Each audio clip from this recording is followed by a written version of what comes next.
Welcome to Cannondale Studio. Guys, today we're talking about something I could really go on like for hours, which is the Cannondale bikes. You requested the one, thank you very much. You've been asking me lately about the SuperSix EVO high mode and SuperSix EVO non-high mode bike. So what's the difference? Which one is really worth the price? We're gonna cover this topic on this episode. Before we get to that, short update on our channel. Just tomorrow evening, Wednesday evening, I'm leaving for Nowe Mesto, Czech Republic for the World Champs, right?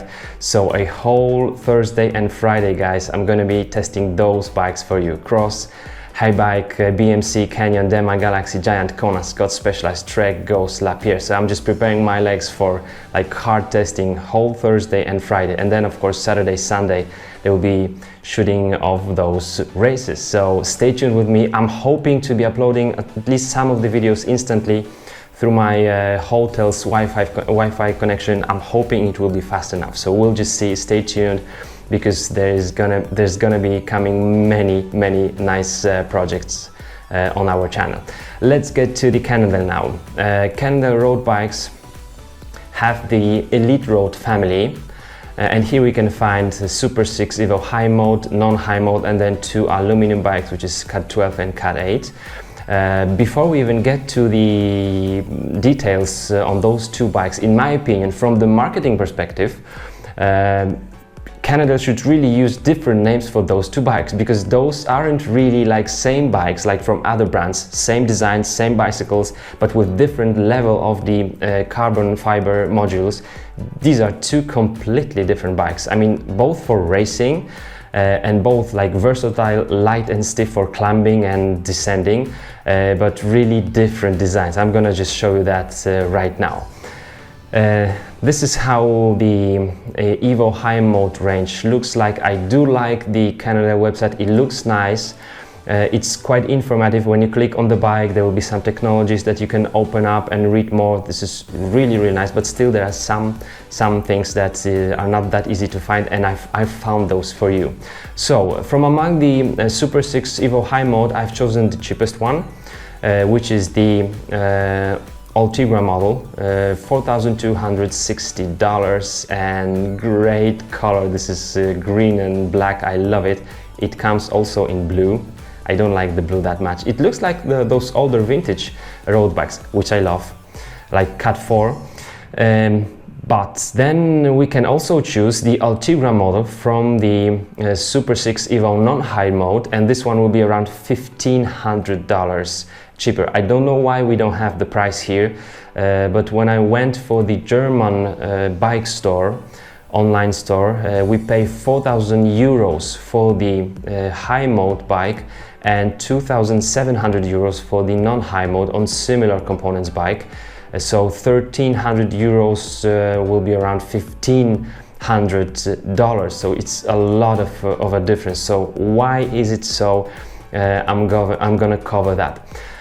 Both bikes are made from so-called by Cannondale ballistic carbon. So it's like playing with the words. It's like ballistic carbon fiber, and more infos you can find here on the Cannondale website. But in order to find this, it's not that easy. When you write simply like carbon fiber in the search here box, you won't find it. So I'm gonna just show you. It's like lost on their website. You click innovation, and then when you think, okay, ballistic carbon, you would like to click the material banner here. Okay, my computer is not that quick, so bear with that one, especially when I'm recording. Okay, so you can see the materials banner, but there is no materials, no informations here. But when you simply click all, then you scroll down and you will find informations about ballistic carbon, and that's the only way to find it actually on their website. Then we click ballistic, read more, and that's the website you are really searching for. So difference between the ballistic high mode and non-high mode bike will be essentially in this area of the head tube and of the bottom bracket. So the high mode bike will not be made entirely from high modulus carbon fiber, because you don't want to be that stiff, you don't want to have that stiff chassis. And here there are some differences between high mode and non-high mode bike. High mode should weigh around 770 grams and non-high mode around 950 grams. You can find some infos on some forums that the weight of those two is the same, but it's wrong, and it's normal. The high mode version is usually around 200 up to 300 grams lighter than the non-high mode. One thing that Cannondale mentions here that is not often mentioned is that this carbon is not only super stiff but super strong and made also of high impact resins. So I really like this approach. This is supposed to be durable, and they really use the word durable in the description here, and it's important for myself. I'm going to be showing you what different manufacturers say about their carbon frames. They don't mention strong, like longevity or durability. They say this one is strong, and it does make sense. So these are the informations about the high mode and non-high mode, and those two frames are different frames. Now, on this frame, on the high mode frame, we do have this TAP system or TAP system. Do they say it here? They don't mention it here, but yes, that's TAP tube shapes. That means truncated aero profile. So have you seen like aero road Cannondale bike? Of course you have like TT bike, time trial bike, but SuperSix is just aerodynamic enough, and so far Cannondale doesn't have like aero specific racing bike, because this area here, the upper area of the carbon blades, the down tube, the seat tube and the seat stays are truncated. Why those tubes? Because these like top tube and chain stays are almost horizontal, so they don't have to be more aero, but those like the carbon blade forks are quite, you know, quite fatty here, and those tubes are truncated. So that's the TAP system that you don't have on the non-high modulus bike. That's one thing. Another thing is also, and that's a huge difference, that you have 25.4mm seat post. So it will be much more compliant. Of course, the frame is, thanks to that, also lighter. You have 27.2 seat posts on all of the non-high modulus bikes. So it really does make a difference. And then the bottom bracket, which is also one of the most important places of the frame, areas of the frame. There is maybe not the most important place, but this one is really like crucial for pushing the pedals.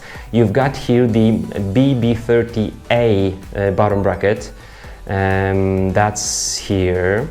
Whereas on the non-high mode bike you have BB30, like the older version. What's the difference?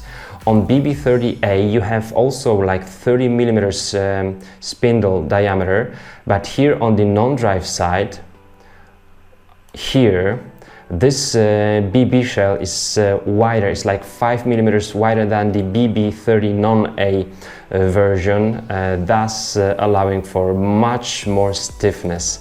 And this joint here between BB and the chainstay on the non-drive side is really huge. I like this approach. We have just like oversized things here.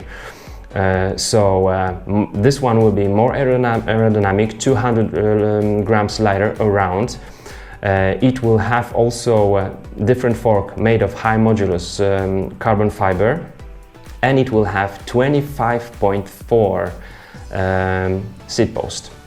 So these are the differences that make actually completely different frame than the one non-high mode bike.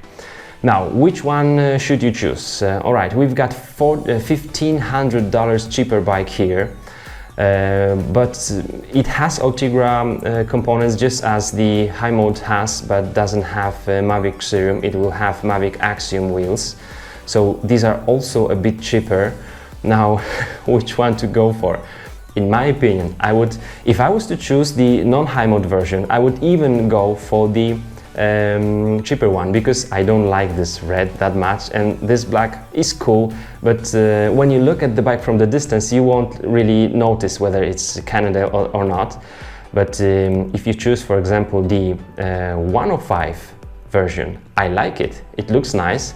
It will be a bit more expensive, but not that much. And the silver one is also cool and still have Cannondale SI crankset. You can also go down to the Tiagra equipped model, same frame set, but $1,800 bike. In my opinion, this one would be also a good choice. I would simply replace the wheels maybe in the future, or the crankset. I don't like the look of the FSA, this one.